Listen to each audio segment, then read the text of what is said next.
buy legalize we yes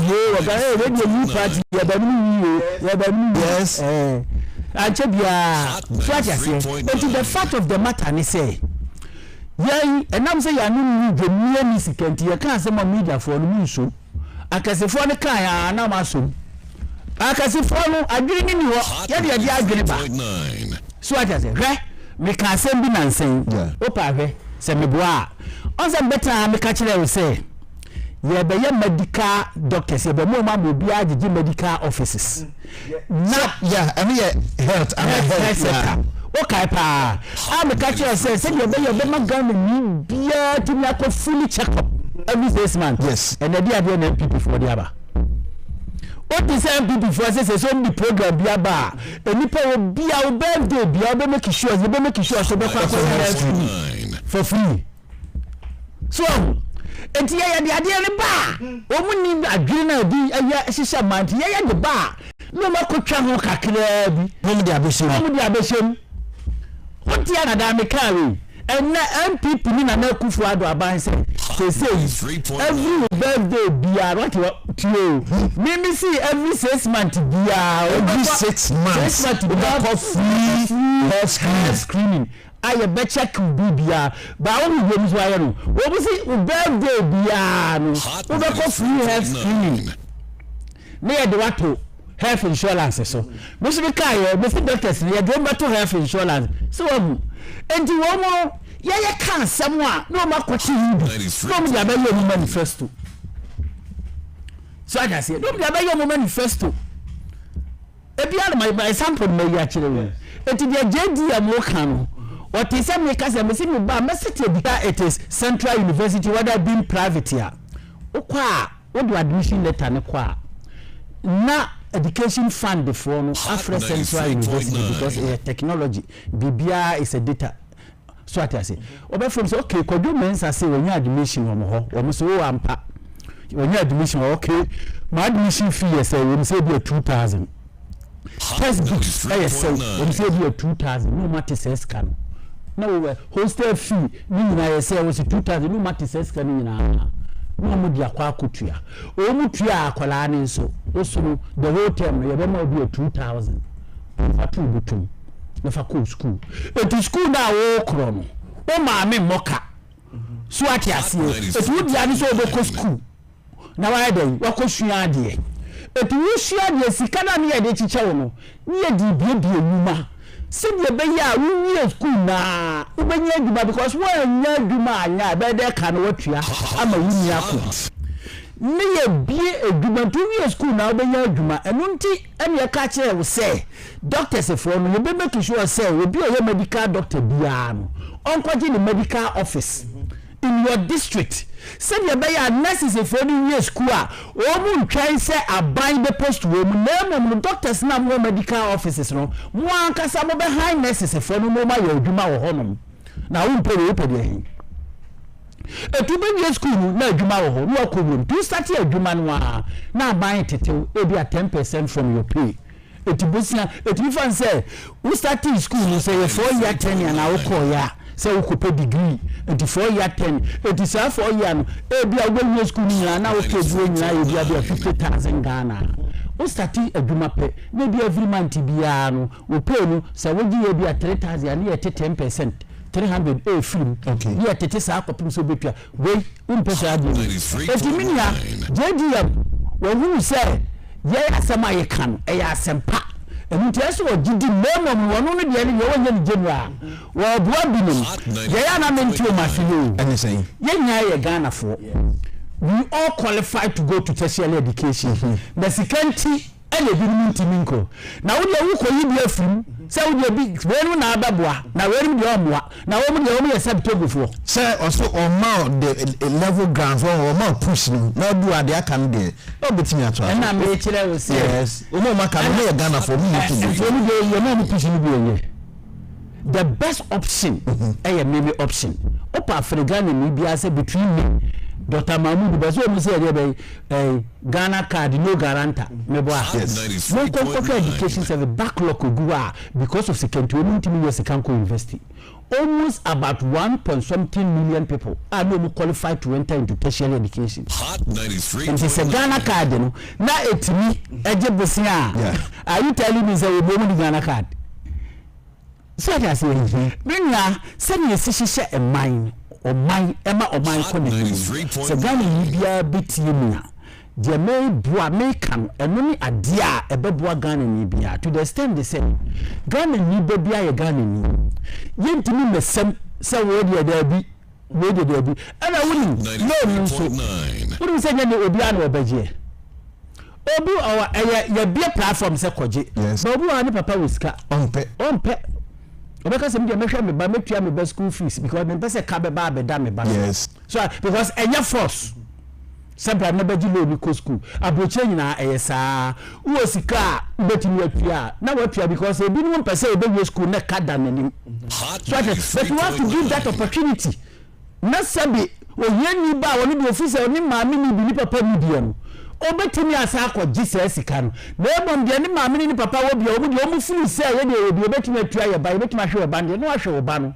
Because oye dani a e ka na be ba beda woni e ka ne so uga ne koshe wo sumase you pay yes so you feel Ghana ha e potina America wo America ho ye de beto am wo tua ho kra de no adom ye because ho ye beto $1 ye te $1 so ye calculate ma Ghana o sika na wo jere wo ho eno ne ye beto etukuro bia obi Ghana akoshe so bia once ya system no a kire se wo di Ghana ka no udwane ekose kuru bia so akrofo no alert company ayo adwuma se akwari wo de ka wo start adwuma na bozo paycheck ni ba na ate pa wo kura be yo mama na da na mati was we officer we obosia wo Ghana government at the letter be until we are taking that money from your pay simple so I say until this is shisha a big benefit every Ghanaian e be yusu die every awo for no say nursing school awo for no bitimi ko ton mo Japan 93.9 e bi do mun sa ase kwaje bosia ne ma ne ba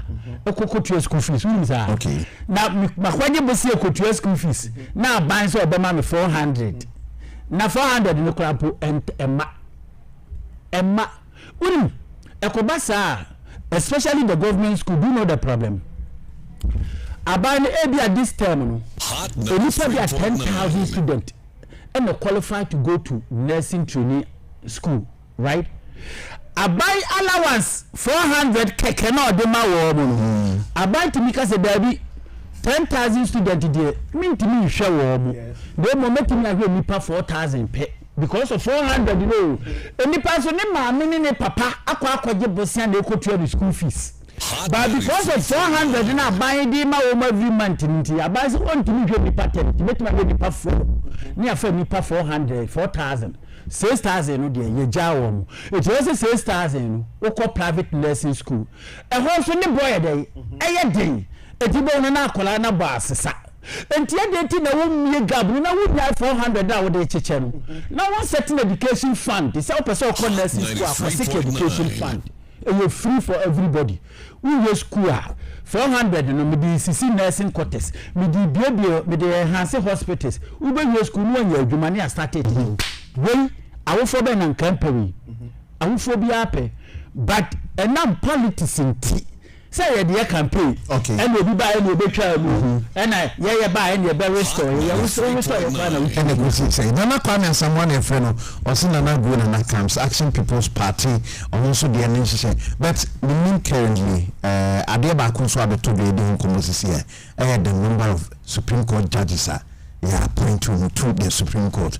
where the justification is a guma ho focus is a go no omuhia extra hands are meeting the this what follow sade no I follow and the constitution so encasa between abwesi 10 name we say at least and I'm not more than yes and I'm minimum yes you have a maximum so any sade I point being can we take on okay only on Ghana no you are jokers you joke too much you diagro too much and I am penny for no aseda ye say my shisika my nyan chirima for sika and chirima ba almost mara mebre no so pe wo musika until we appoint people anyhow we jokes meaning Ghana population yes say Ghana population yes see a credit me because what they have 23 million or 33 million. When America population now is about 360 million. 93.9. How many Supreme Court judges in America?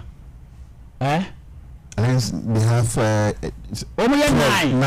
Okay. 9. And UK is 12. Okay. What about the entire? And yes, 9.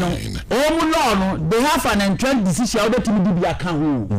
So what I say, we appoint to be account, but since from Washington, George Washington time up to now, a baby and wow bar or pointy become giant 9 recently pushing Biden. So Biden appointed Supreme Court judges be encounter. Biden catch you say the predecessors obia live in 19 no one 93.9. and they give the count. So what you say? Ghana population of 33 million. Yet the 20 ministers a man could do 124. Okay, American ministers, China ministers, German ministers, Italian ministers, Circle for okay, almost 4 ministers in only 120.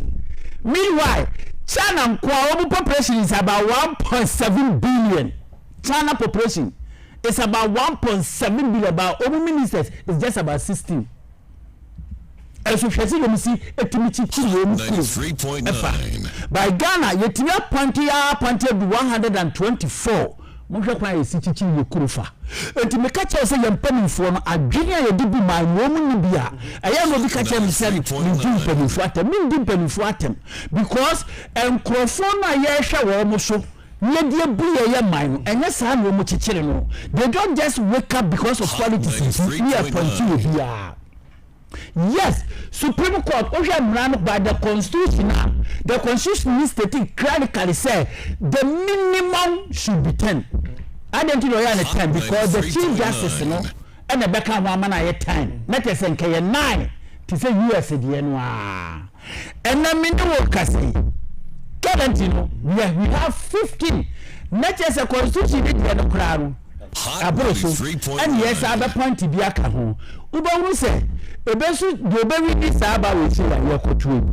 Your baby in 2024 doberi. Yes. Ebensu say the Kenya no. Ebe kwa 2028 no. No no so jump one e kopete Supreme Court. I'm telling you. Hot 93.9. How many crimes? Just say it's not about say crime that way be I possible but cases na the echo mo na ma pressure na yes echo wo mo ho no Supreme Court judges and even them all the judges omu ya kwadwo no but we can't also emphatically masa Supreme Court justices omu ya kwadwo and they go to and they get to statement okay mami say Ghana before ya kwadwo okay and also Ghana before pedjuma Ghana Penifone adwuma go na betia oso adwuma no na bakon eno de na me na me minister me na me Supreme Court judge asa adwuma yesa wo tenase no de ade ne ye won fa nye how many times eno Supreme Court for tenase o me tenase how many hours we mudi Africa Supreme Court we tenase midnight no mudi asem weekend Sundays o mutimi dia Ghana ye dia Sundays Ghana ye dia Sundays so what I say. And it is not about answer yana ebinimo ka say recently Kuala Lumpur I can say number of years na Yedema presidency no is before made that suggestion before he exit power meboa mami kancho Africa man o man 30 years so on from you Ghana yes you obey na no obey oh how masa Yeni African peninsula omuti so omanya 30 years. Yeni Gini kwa nakre. What is going on over there? What is happening over there? That is the black mentality. Black mentality. Oman 30 years is on fanya adia obeye no. Enwa obeye there you wouldn't see any change. The patch 8 years. Onse nansen amanfo keka say John Dramani Mahama de oba ye 4 years o ma Biom. So what is our story no? Yes, about 4 years so 7 years yeah. Oh my Biom, it will my accountability be a magana for into a banner or say no or best meboa. Near Oma your mom 8 years in Yano. A Duma Jandramani Mahama ye. Only 8 years ago. What is the difference? Can you tell me the difference? Can you tell me? What's the difference? Difference would what me fan say adeko. And I mean what is the difference? Hot 93.9. So this tells you say Africa man only 30 years a Duma obeyen and one obeyen. So we don't need that many people to go and sit at the Supreme Court. They can do it and do it better. Hot 93.9. So I say, Ghana people for like joking too much. They jokes too much. Grow too much. And no matter Ghana for 6 7 Jimmy for it will be a sorry. What you say when your power need to know who's power to abuse it. Opa appointed 10 Supreme Court judges. Yabeka say we need more Supreme Court judges because a Jumana Buyoso. I'm telling you. Oh, Mr. Opa appointed 10 and then Mema 1 year. 93.9. We need more Supreme Court judges. And it is not about the quantity, it's about the quality.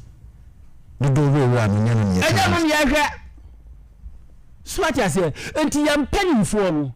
Woman, you almost say, woman, in Ghana for because you're the post number. And they are doing it, say a babu Ghana for, and so Mubwa.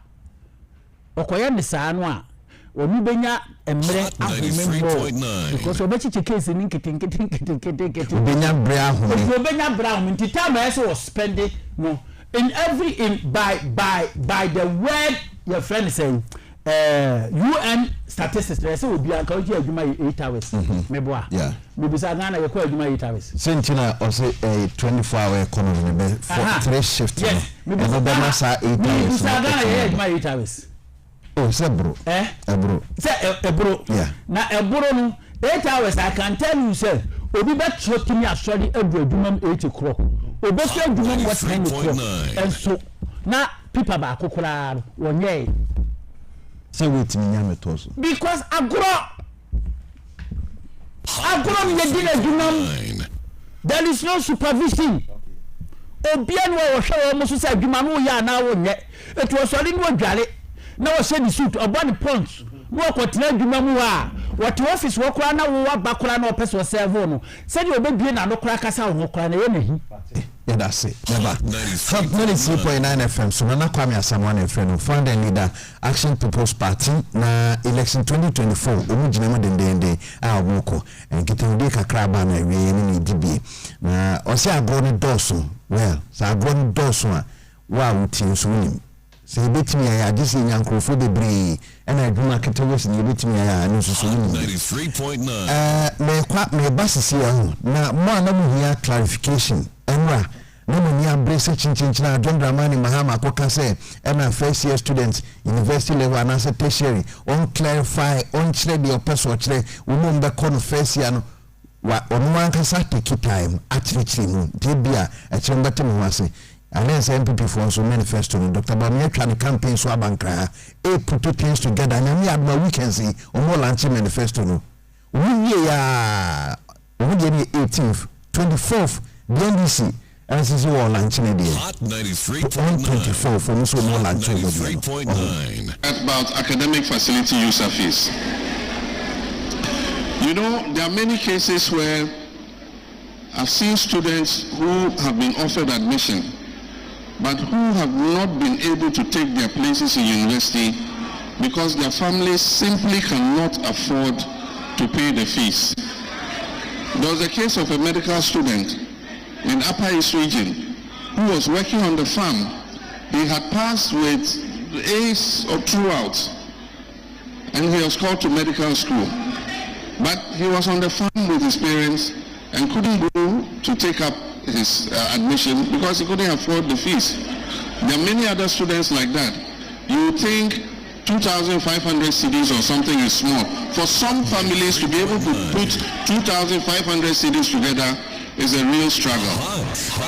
And so we don't want, especially in the first year, when the students are coming in for the first time, for them to go through what we call fee stress. And that's why we call it a no fee stress policy. And so we're saying that we can absorb the academic facilitator fees, but it will not affect the subventions of governments to the universities and institutions of higher learning. The subvention from government has kept declining. We're going to increase the subvention, but apart from that, we're going to make sure that the university gets their subvention on time so that they can balance their budgets. 3.9. And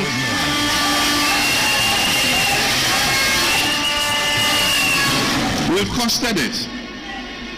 And we approximate that for all first-year students in public tertiary institutions, it should cost anywhere between 270 to about 290 million Ghana cedis. And one 270 to 290 million Ghana cedis. Ntima moche na cost na hwan na free hwan ebeba no cost na da ho no.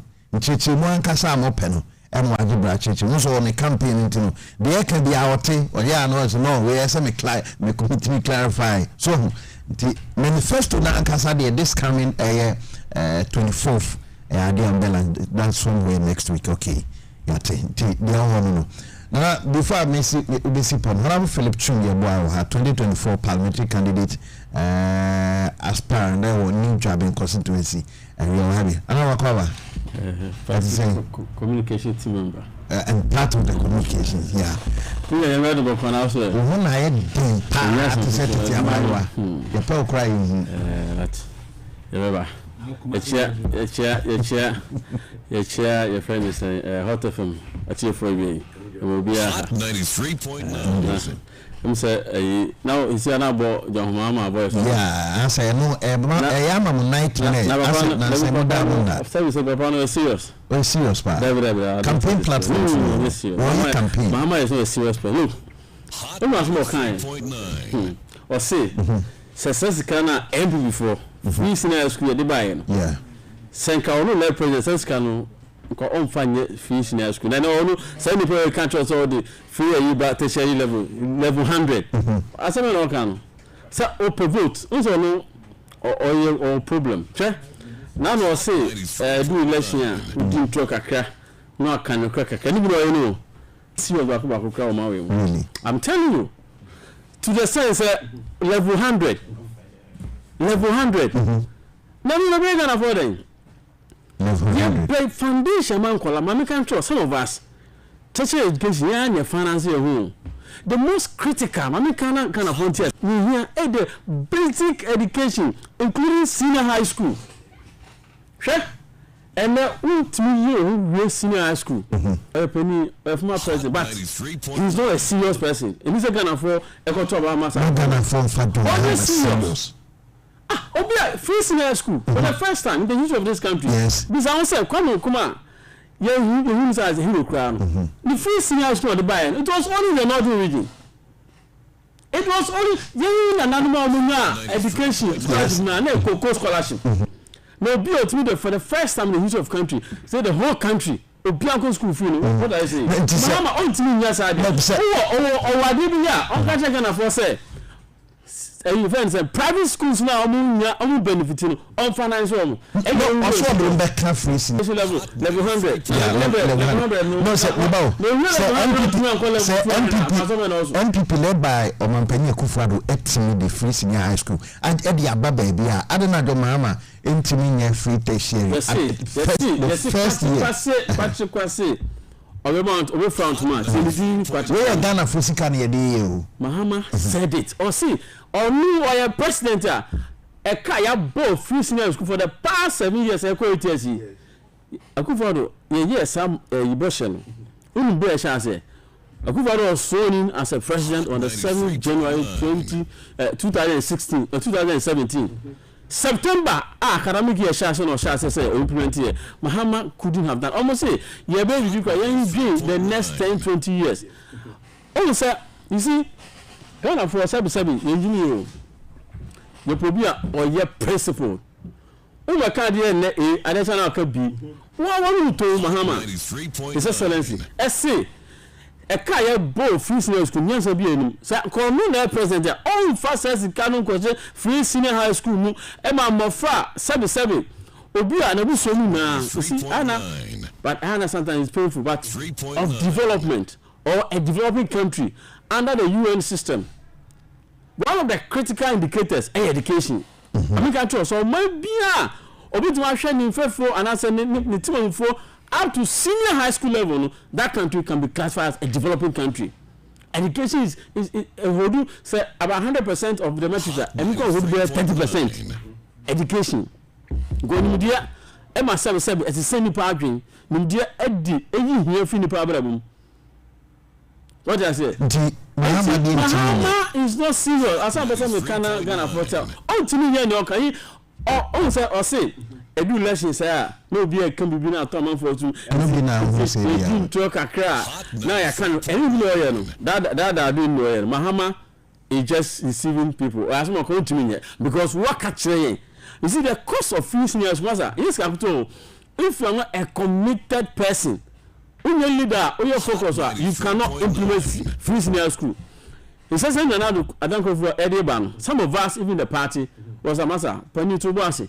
Yeah, Baba will cry 1 year, only 2 bars meant to 2 years. Or say, no. That is what I believe in. I can't afford to trouble because of side unity. Because education, a master will hear me. 18 minutes can you buy a education in a bit many be and answer many president back meet my classroom. And no na Ghana for who say a decisive nipa brabo a can nipa kuma ama ne and ne if you were her I mean control na obi you secondary school da Ghana ha but and I say something na don Kufuado I share free senior school September of 2017 ya baba nya 1 year no ama a feeble Ghana ha for the first time obi a senior high school. What are you saying? Mahama can I go no di enti onye serious my Ghana from Fanny Ghana for Sikana both parties Ghana for Sikana mo dey really program so why do you think so between the Ghana Sikana need a good manager of the resource. Look Sika bia ajapade omomo na Ghana for nyanda but you need somebody that you can trust or the commitment. Now the idea come obi na nipa no ontimi ade ne kwa koma na so man no be say no and Mahama has shown evidence say onye competent enough to handle this country anything na Ghana for mo amoto abayere etia no na say nipa go ya to abatia na why failure poto no sabe akasa on platforms what twin on no name aban no you know that indicators ni bi dollar economy na kasa no dey ato economy Mahama economy matter make sure all the monetary or financial indicators ni na both interest rate both exchange rate, both inflation. I'm telling you, see, in percent under his regime, under his time, the time I can was. And no one the example on the 24-hour economy, betting me, I know. But see, this one yes, you're here. You have good managers of the economy, Master, and you people and this forget on. In a day, you are no mobile. The party, I'm mobile. I was a Indian almost share ideas. No, I know what I was saying. Party, we are almost. But I say, but NDC for there, you see, you are talking about good managers of the economy. Leadership. Japan, you need people who are only good managers of the economy. And Mahama, only see free senior square, a better some Kanana Brabo or Tumpono, or no say. Onu na president says can come find free senior high school or the boy ko ya de foforo no say ni problem catch us say ne ba ko so dan foforo anya ayi intino ba be ye ayi a free level 100 ayi a enu come say technical university first year Mahama don't mean ye catch Ghana for papa no na mi so me boom no opportunity and the nation but the nation to be bring sir and the former president he is a fellow I want to be why sana hu want to be more Ghana but no want to be Ghana who can 24 can make us now your friend will be digitalization. Yeah, we are in the global economy and now you don't even need to go outside. What's Ghana? Yeah, programming, robotics. Yes. My friend saying coding, programming. You're training Kolana after secondary school. Yeah. Obenya that software now. Obenya my year Juma. Even sitting here, he can be working for Facebook, for Google, for Microsoft because now knowledge you do soft knowledge. You hard infrastructure soft. You don't need no you are sending there he can be working for a foreign company out there. And that is the level I require. I mean, this term about someone tells here science, technology, engineering, and mathematics. Quality manipulation is an enemy. And then, because any part of do here in the year masters, any emphasis, almost project work, almost from Amphon. But the foundation was wrong. Say, who course could you can share data, analysis of data, data interpretation, report reading. So the people start doing now. Oh no, your PhD or masters, teaser, master nyadi. But I say young children from the basis no. Who co-investing masters are you see your independent work, project work. Now man for any man for yeah. And Mahama, I will not be surprised in project work called moving the man. But the better check. Maybe on a lighter side. These are the things we have to be. National Security Report several times are cautioning the government on unemployment rate. In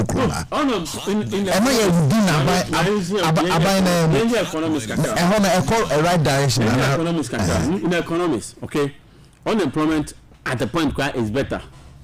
Unemployment in economics at the point unemployment is good. But if you are high make economic choice or your economic class and can be changing. But I'm telling you, sir, we don't dispute that there's high an increase in unemployment. What I say, but we are saying that we are tackling the foundation, the big foundation. Sure, you are my Kai service Sabium Perdias and 24. Juma, which will be our call retirement. Call retirement. And it's not possible. We do HDO, if you crime to me, Mount Swat Biom. And Nuna, yes, you have a brass microphone. I shall say, now you're creating 2 centers with hostess and facility on is compared to university status. Yet, sure, you pay senior again, say, it's an Ojuma skills. Money now is about finish school and going for a job. What's all that sense? Mahama, Brapa, you say, already, Kukon getting Kuku getting William Famobra, William Development Ember. Dina, ye planting for food and jobs. What I say, you expanded Yama and Nipa said, budget tractor or high pitches, but Ghana for be a bro. Look, ministry in the policy we buy. Our money, some countries here is the power tiller, the tractors. I'm not for Kojia, Ghana for na almost for actually could omuntria. Now, Uncle Triano. They are not the option. We catch your plane. NPP is your option. The alternative. MPP is a part of development. Young one believe in development in freedom. Development in freedom. Oh my yeah, my MPP we want to training Kano. So we were ahead in terms of development. More ahead than the Ghana for so we there. Let's say who say money NDC me pa. I say you pay. Maybe an alternative, another the third force. You are far better than anything. Chief, so I didn't know where the car can cry than same microphone. No way, only ahead of the NDC. Hey, but I was here for say. Hot 93.9. One question. A debate in President Akufo-Addo MPP about tenancy who is ever see a different SHS about Masabi and your form in Akobi. Because now you much in the sector of tertiary no because of Sikasemuntin. Yempa could be nice, you push you or more. And carry your bonnet. Send your bonnet and your bonnet, and a kind of one you push you. It is the moon you bet now when you bria went to be there to be some better. No better now. Any pana, all can be young family planning function. No. boss. Yeah, director.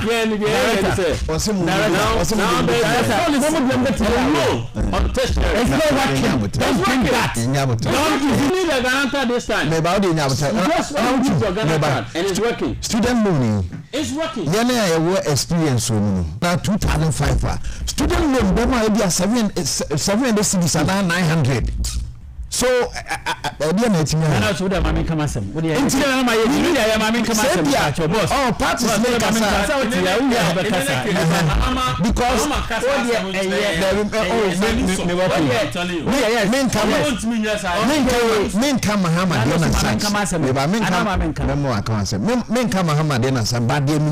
my experience on student loan. Say obi say okay Ghana card ni money student loan ko school ya masa heading obi student loan ko school bia still obi obedi ka ko bobo sinya dia ba be tua school fees ni kwa ansa na bi a chire student loan net mi abawo. But it's working. Now juma anything me have evidence. Oh me can say no but the reality is student loan and you know Charlie, they said Ghana education.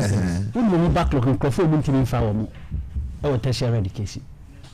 Only public boys say, "Oh, more opportunity to go to tertiary." That's the community. Oh, man, are you telling me say they don't have Ghana card?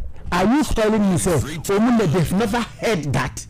Let me tell you how many tertiary education for. Oh, family school for me. Try mom and catch them say, "Ah, yes, Ghana card." You see, the fact of the matter is NDC and NPP. Yeah. Oh my, you abroad the wicked people that we are living in this Ghana. Woma sabi akwate said, answer the Biameka. Woma kwate say wakofa oba. Na wa yu sure oba na wie na wo mpe oba no. Enti the person ya titi no say ni bia me enye no ne ense de mfa no biem. When they do 10%, they take 90%. That is what they do. Many at you say, you see sometimes you use some words. Mahama way. Yes, of course, the way I'll be describing it, that is fine for me. Because me a Mahama fan, and I mean, and the fan. Me a fan of Ghana. And to whatever it is, no, me kasa de ma Ghana, because I am a taxpayer. So what I say. But between these two political parties, the wickedness here was the Ghana for at a senior man Ghana for you when he says he wouldn't talk about it. He wouldn't. He dared not Opawonka and Canadian MPP were free. He dared not. But when he face the party in Ghana for ye Nakumam, he knows. But he can never ever mention that until he has been paid to come and tell us, say, what would you have been coming? Just here, this camera. No. Paid in kind. Yeah, because you have to pay rules. To come and sell your party. See what you say? And to body power, a woman there. Lalai. Minya, yet you come has said. The Deba said na MPP ba. Man can't tell Ghana for your buy. Ana motimi aye. Ana moti. Ana mebua. Montimi ye. Abaya abebua Ghana for. Me, one thing I love about Ghana and both these two political parties. Anything any of them will bring on board. Ebebua even Ghana ni ba ko pekola. We support. Okay. Period. Because enya ebia se nya no a enka sa Ghana ni no wantimi anye de enwu baabi a wodri. Okay. Eti se na modi aba na sa yeye na obi susu oba aba na sa yeye na obi susu oba beto aso a what is wrong with that? It is because it maybe was say okay but say no so ya ade ho say nipa ade na sema beka e de afa woni e onim sector of energy Biom. Hot 93. There's a T education fund that is called Get Fund. Meboa. Enyan this if one de buy. Abeboa Ghana education service and answer meboa. It means to say education will be about oyebi. Meboa na. Yes. And now will be yebi. So be yebi. So what you say? government is about continuous. Oh yeah, obi mpacho John Dramani Mahama. One can say very free, progressive free. Why you now anye? Hot 93.9. Oh massa, yeah, I'm kind of correct kakra. Boss, obi can say why ye. And I'm on my baby you see. Now you are fair. But how can say why? You've not been fair. Me, I don't base my argument on one area. You blog in the CB and the CB. And I know now. John Dramani Mahama, which is free uniform now, free uniform. Free Sanders, which I now want. Otua tuition fee for the day student, Otua now want to. So one 2 years was so ultimately. Uncle on finance minister 2017 budget. Me man article 831 Uncle Covid. So what I say? Your friend is appendix 831. Go and read it. Wow, finance minister about the progressive free SHS. So what? So it won't know we say election year be able more promising Ghana. No. You have not delivered it. You've not delivered it. There's a lot of things I can sit down there and mention it. Now what you are one district one dam. Why is it? One village one dam. Why is it? Party for food and agriculture. Look when you watch no read.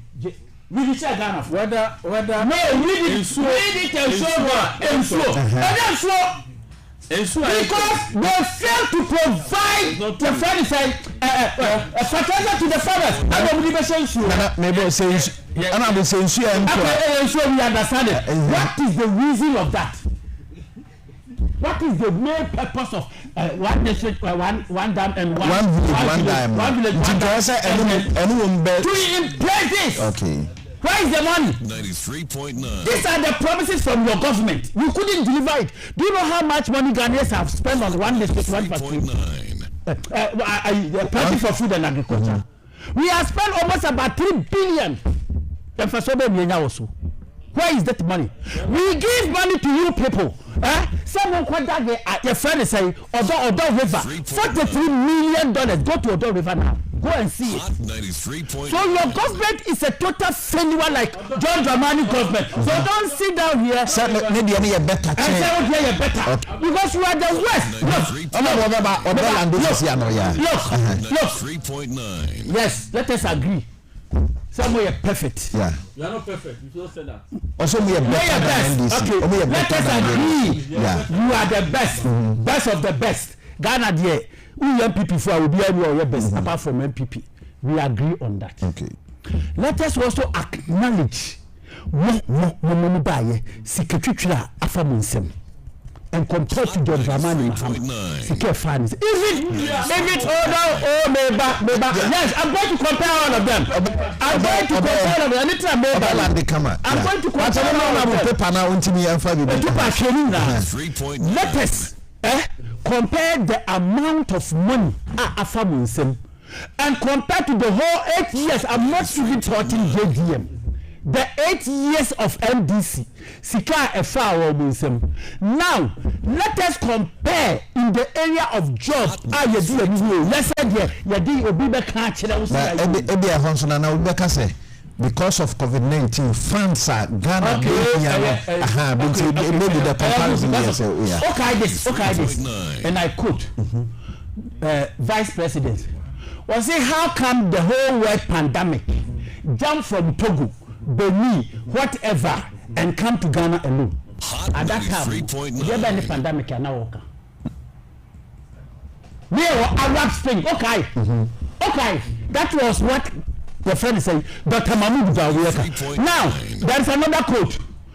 Dr. Mahmoud Bawumia said, "Do you know what $37 billion can do in Ghana?" Okay, that quote.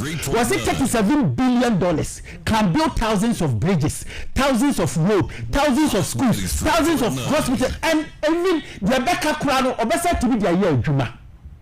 I want to ask my brother sitting down here.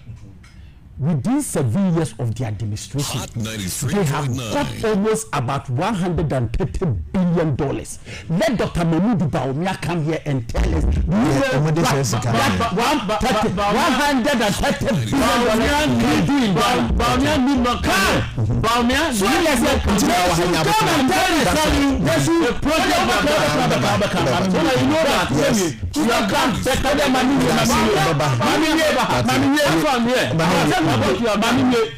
the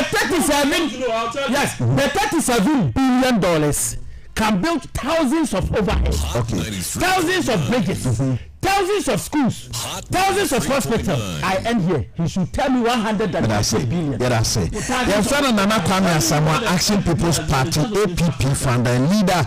Na Honorable Philip Chumewa also betting at you.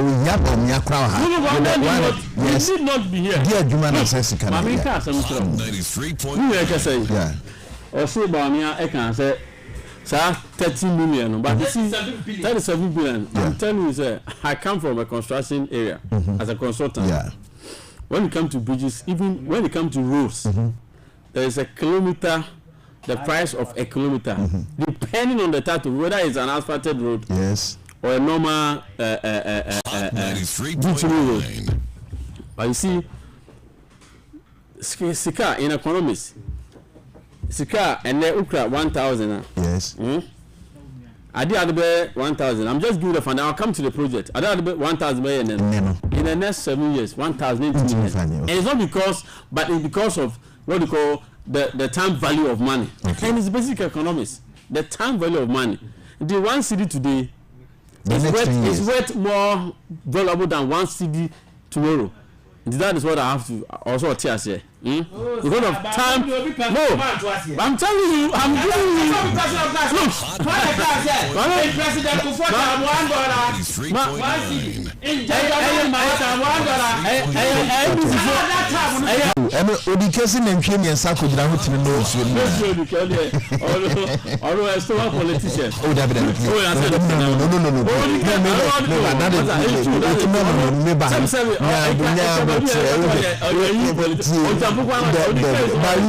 the West with all due respect, why?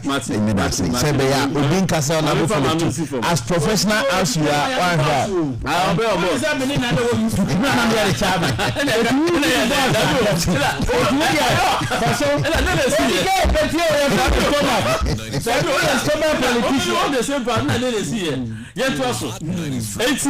have 20 years, it's still ongoing. In total, we have done 169 one village one time. It's working. 149. They see 149 is completed and it's working. Juma. Make sure irrigation farms. Juma. Main contest is a big 190. And I'm saying, the tracker no so. What I say? Oh, master. It's working. 2.0. Yeah, me see, it's evidence. And this when I compete game say, mo fa ko se mo rejo na mo se mo gara na ma shoot that. Then administration block innovation. Schools are rolling now. We have done new administration block, 10 of them. 2 is ongoing. Now, area your friend is saying agenda 111 that project too master it is one of the fantastic projects ever solve problem be health education now aduane food the next one promodene what money your system now promodene master problem and also we are out of 111 there's 84 it's ongoing now more a big cry you are completing about 15 of them. But 84 is ongoing. Airports, 1 has been completed and 1 is ongoing. Ambulances, ambulances where they buy. So okay. Yeah. The train almost one constituency per ambulance. And second extra and account. And this is what on the bottom you are the cargo car. The cargo car you need 17 on has a chini Yanko assembly blocks. This is by new assemblies. So okay. oko assembly na omo titi ni na no the yemonu na a standard and the same assemblies and also we've done 9 of them. University na yi AstroTurf 55 when it comes to sports. AstroTurf 55 of them. 55 ya complete ni na 30 is ongoing. In total no 85 of them. Yemra bohos. Villages ya omuni so oni do look at us we 1050 bohos 1050 bohos are complete 125 it's almost completed. We are talking about 1175 bohos 1000 bohos ya liters of water in the community no. Look, bridges we've done 58 bridges completed. 6 is ongoing. We've done 66 bus terminals. Also, anyone also Chiefs compound 431 completed, 193 ongoing. Yeah, so anyone does in all sectors. In all sectors, about health, about education, about roads. Look, one of the critical roads. Oh, Ghana ha. One of the critical roads of Ghana ha. So we need to. Yes. And you've done about 65%. Look, do you know what is going to bring the kind of improvements that will bring to move more? If the price value of property now ever rising. What I say, Yansha Nancy Oko PTC to Agna Junction. Mazwa for Takrade. All project they cost ongoing. Okay. Expansion was dualization of Accra to Cape Coast. So what for Cape Coast Kwanoso? Kaswa stretch one so expansion Swami all Swami local roads is almost completed. I kept the main project interchange in Eastern Corridor Mahama maybe or they cover J fence Explorer no always say you have to Yendi Township Bimbila asphalted. On se there that one crofo hu there but Kumasi Airport so one near so Kumasi Airport now Kumasi Airport is now sorry me can you okay can you Prempe yes Prempe the first and our second the second Prempe the second the first the first airport Kumasi Airport formerly Kumasi Airport no and now the standard is now the main NFL international airport in Mahama what I say every economy depends on the hard infrastructure. The hard infrastructure no one of them roads interchanges and bridges and uti important bi na ekwan ngusu quota bio store kwana store ni gugu go food truck ba oniema no so obi ameto but when say bi tin go to na environment is auto ade ultimate be shop ultimate here never and that is what we are doing. About infrastructure, hard infrastructure, roads, interchanges, bridges are master, you know, I have no idea. That's it. MPT, you have done better. You can't say that for. Yes, you knew where. Now, with his assessment, Dr. Biom, and complete it. I need to it is possible. Philip Chumia does.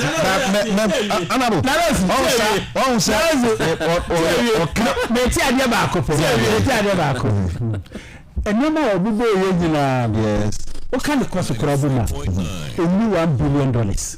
Oh, what do you mean? But then the man of the boy, dug out.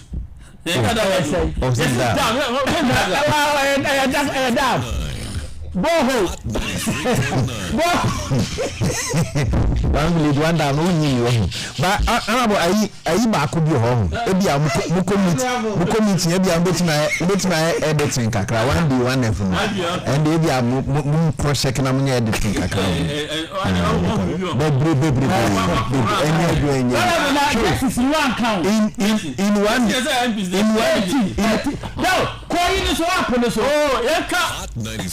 I don't see an achievement. In 1D1F, a same one district, one factory, Techiman. TEPCO any adwuma a company dada was it complete yes many factories one can say 3.9 every crowd there might be a nipa no stand no dey man but TEPCO nya adwuma this stress and we are just revamping them and revamping a private public partnership yes Abai, you see, we believe. No, also listen now with their mind. Complete private. The next is a money, an animal. What I say, and that was then. We have to even have. Antimo, next are the Afrophobia Jessica. For instance, I could be for 1 year. No, philosophy. Catch a say. MPP for the Biom catch them. The tomatoes were prone as small and a small, a 100 dugout. In the case, I don't know, unlimited down to a dugout. Oh, because in the something simpler. When you are Bridge,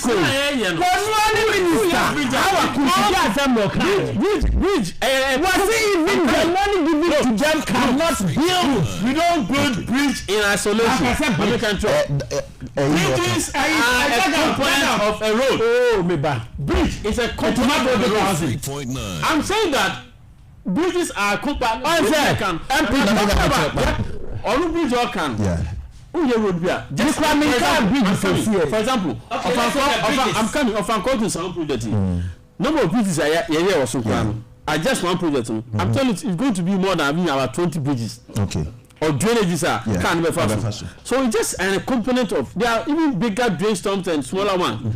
And the bridges they can't see a companies and you are 3,000 I can answer. If they're the kind of bridge, if the kind of bridge you are talking about, we are talking about bigger interchanges and those we are talking about. What if you have a now bridges come out now to me.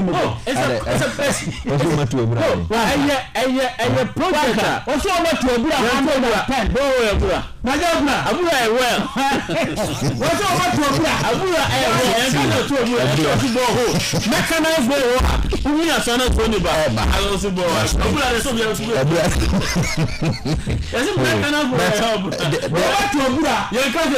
yes,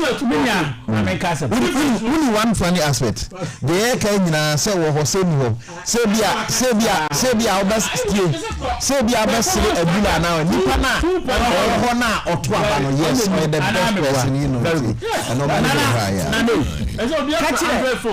catch the woman say me but like I see you on the office of the special prosecutor me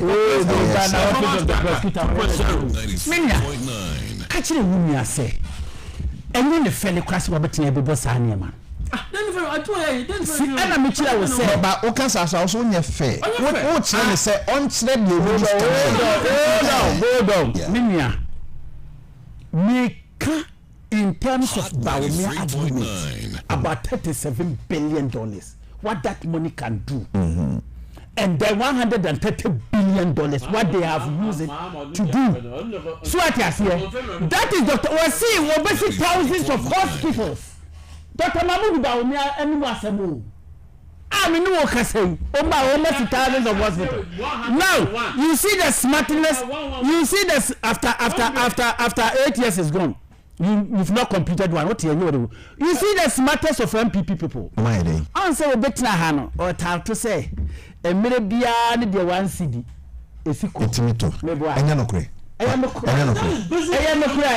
but you know when the fundamentals are weak. Hot 93.9. Do you remember that? Satam no economy no gina kofo economy on. Na kofo na na that here. Let me go to Jerry. Why say that?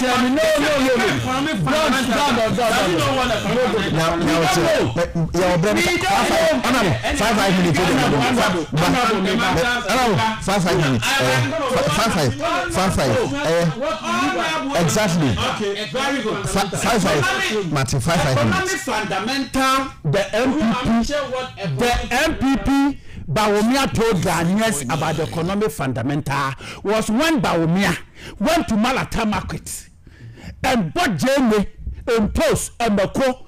Our catching a Ghana for say economy ya can economy ni baby economy no eno no pocket. That is the fundamental. That is what Dr. Bawumia said. And that's how no, Bawumia never explain. Okojo mo koto e no sisi e ka economy no a eno bottom. There is no economy than your pocket. So no na over try the fundamental that Bawumia was talking about. Bawumia has already explained it to us by going to and then you over can you beji Bawumia dey na beji one na mo tu so ni say when you guru of economy am say that ko fa no ba ya na only people only card kwa wo party mo abonu ntimi change mo constitution say o mra me ya Ghana ye Bawumia and ka kire Ghana for say when the fundamentals are weak the exchange rate will expose you and now the exchange rate has exposed them. Now we just catch them and say every day beyond $1. Is that what you are telling us right now? You see the MPP, we are dramatic to the extent they say. So Kasar, they don't look back what they say. Now, it is the same UMPP, the same UMPP. When John Dramani Mahama catch Ghana for say, warrior crime. Roya e kwan road e kwan mo betina catch Ghana for say kwan ye we e komu di nipa mo se kwan ye na de ya mo ye nso ba mo ye kwan ti ya mo ye nsema it is the same this MPP wo mo MPP for wo be polygamist omu tu wali who told you polygamy is wrong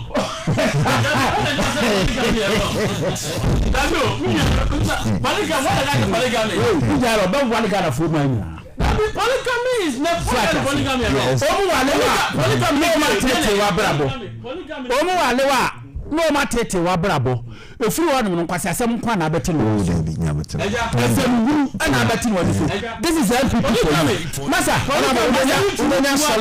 ubenya solid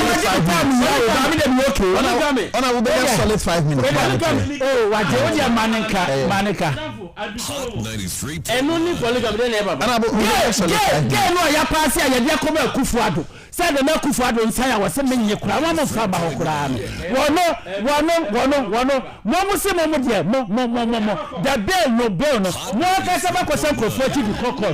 What by now what is one class of man fancy fast house for because get Yoko Kagia Sema, having the Magana food.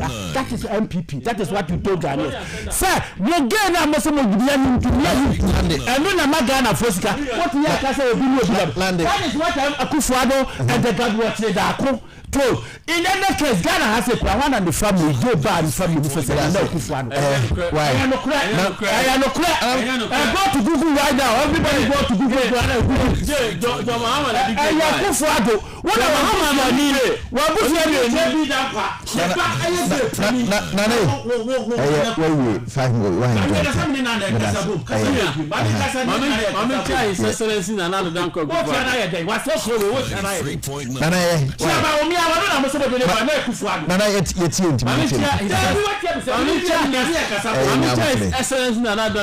Yes. The president of the Republic of Ghana. The president of the Republic of Ghana that has destroyed Ghana. Yeah, that's it. Mami fundamentals na Ghana frontiers. That's all 5 minutes. Fundamentals in economics. The basic fundamentals in economics is what we call demand and supply. There's somebody you have import and expenditure. Look at some show. Sometimes I'm for that. What's my okay? What you said, Dr. Bawumia, an economist. He's an economist. Because we defeating us and we someone make us here. Remember the basic Ghana for BTS here. The final import and export. What I said? Demand and supply. Yes, import mean say expenses eka. And as ade awato. Export mean say ade also ato nyesika. Now Ghana, the problem from God's time has been these two variables: import and export. Yeah. Ghana from plate 3.9. Ye pese ye di sika no ye koto niam abroche niam na ye pe. Ene ya ye MPP time ye di where and I said African where na ye buy you focus in say ye develop your local businesses. Now your people who Ghana ha and na enye politics but they do business. They will always want to frustrate the system such that idea in Ghana for it my no onu encourage yanko to ne mani fi abrocho na yesi ase e de ye pe abrocho ne man na wo koto de bia ba na Ghana de nya patronize here 3.9 the more we import ne man of foreign company no foreign business no and our empower no and today bia no there's always a shortfall of our revenue against expenditure and no a create and mama not dog can answer me it has been the problem and the solution was that now let's do one district one factory, let's do one village one dam or one constituency one na yemfa businesses yema kwajuma any kwajuma cost agriculture ye duane di more planting for food and jobs you may say in the next MP government being led by His Excellency the most competent vice president ever in this country against Mahama incompetent election koi a friend na Ghana for be what you call development every Ghana for now Mamenka say now we have do the fundamentals no and going forward no be na ye no Ghana ha ye be producing enough we say a time is coming and then big government busun bia no ye ba yes omunie Ghana be ani be enye body enye banchi enye banku eni kokonta akole awokole fufuo ya busun do aso mo banchi ni mumunie mobile ni we are going to produce enough food ye be dwenya niama aduanya busu a Ghana ha e be du ba bi no aduanya kan to bi o ka jo ngodi dem tire ni kanu de na be na busu because we are putting the infrastructure and agriculture no ye manai attractive we are doing PPP in agriculture under the leadership of the most competent agric minister Honorable Brian Achampo Michana Awie ministries for the banner masa yonkofubo they have the money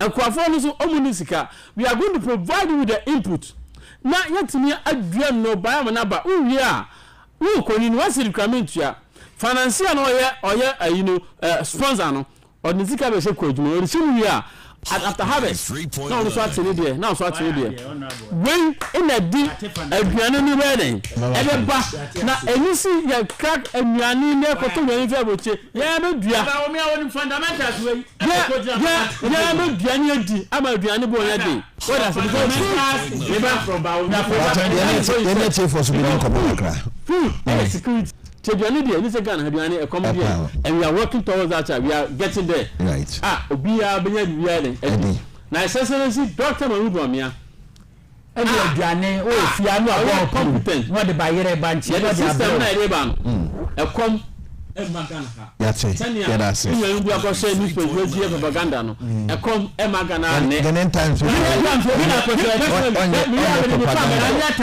am doing 50 acres of cabbage and two peppers Ghana here what the better China me the better me the tom but at a moving price okay and I'm doing it 0551744556 0552179180 and I will Philip